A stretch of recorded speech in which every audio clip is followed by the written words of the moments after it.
It is perhaps impossible to name a sector or industry that the CAM's technology explosion has not touched.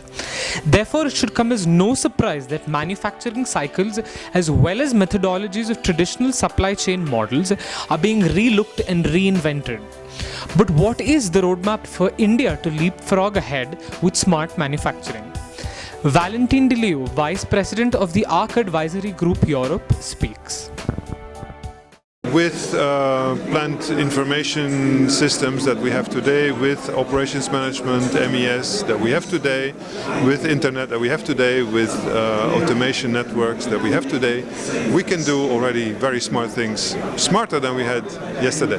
So I think India should try to use those low-hanging fruits and then from that create some advantages and some cash, and based on that make some additional investment in maybe some new technology. But I think India can start today, right away, with infrastructure that exists. But surely the effort doesn't have to be done from the ground up. India stands a lot to gain from the West in terms of knowledge sharing and established processes. And then in addition, we see these advanced manufacturing technologies that are stimulated by the EU, by the European countries and the European community.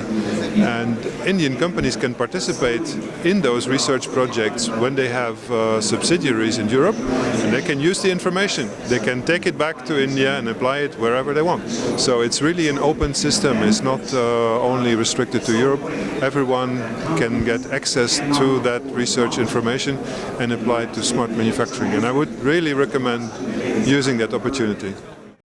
Curiously, however, Industry 4.0 isn't limited to simply introducing revolutionary technologies. Much research has been directed towards how leadership can be improved by relooking relationships between co-workers and colleagues. We speak about resonant leadership and resonant organizations. That means people that are in tune with each other. That means people who are sensitive to how the other feels himself and use that information to improve relationships in dyads, so in pairs, but also in teams and at higher levels in organizations and companies.